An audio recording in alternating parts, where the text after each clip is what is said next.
probably going to have wet feet by the end of the hike. It rained last night. We're walking through some grass. The trail is fairly narrow, so we're going to have to get in a long line. When I do a stop, I'll try to bring half the group.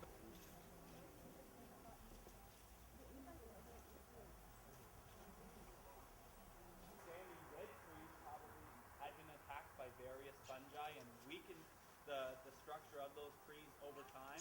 Some trees can survive for many years without ever dying from mushroom parasites, but that's just one way mushrooms obtain their food. Some are called saprophytes. I'm going to throw out a whole lot of big words today, Pete. It's all about mushrooms. Saprophytes feed on dead or decomposing organic matter, wood that is already dead and dying.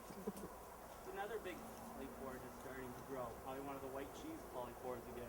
This is the ascomyceters, they're the sac fungi. They are the most colorful, the most diverse species on Earth, but because they have no edibility to them, people usually don't care about them. But they're really, really neat looking, and as I said, just because it rained, they kind of swelled up with all that moisture. So that's a sac fungi, or a cup fungi. And its spores would all be on the outside, releasing spores right now. Orange jelly fungus, that's pretty easy to remember, right? Looks like jelly, feels like jelly, or witch's butter. Little brown mushrooms, pear-shaped puffballs will be a test at the end of the hike.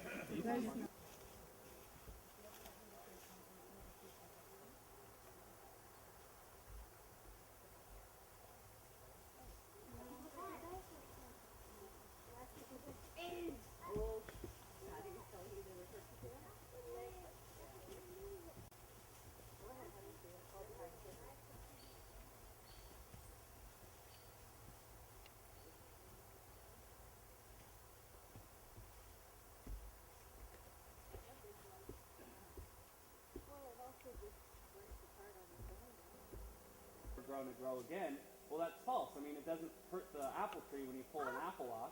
You're taking away its fruit and its chance to reproduce, but that mycelium is going to keep sending up mushrooms all the time, and chances are it already has, and there's spores somewhere else. So if you have a good group of mushrooms that you like, and it's a group of mushrooms that you like to eat, you wouldn't take all of them at one time. Of course, you would just pick a few here and there, and that mushroom would always return year after year in the exact same spot. Alive here, along with me in the mid-80s.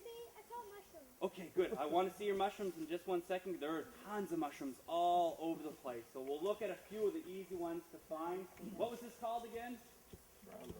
Brown rock. All right. If you see something that doesn't break into cubes like this, and it looks stringy like chicken breast, if you've overcooked chicken or turkey, that's white rot. That fungi has eaten all the lignin and just left the cellulose, the white stuff behind. Other ones as well.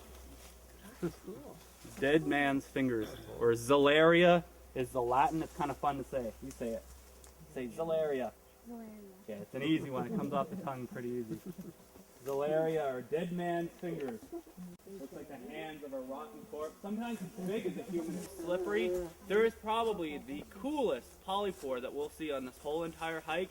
Unfortunately, it's very small. The sugar maple branches are laying on the ground on the side of the trail. But it's called violet-toothed polypore. I will try to turn the log so you see just how violet the gills are of this polypore, and it should, with the light and the rain, be very, very iridescent purple in color. I'll point it out.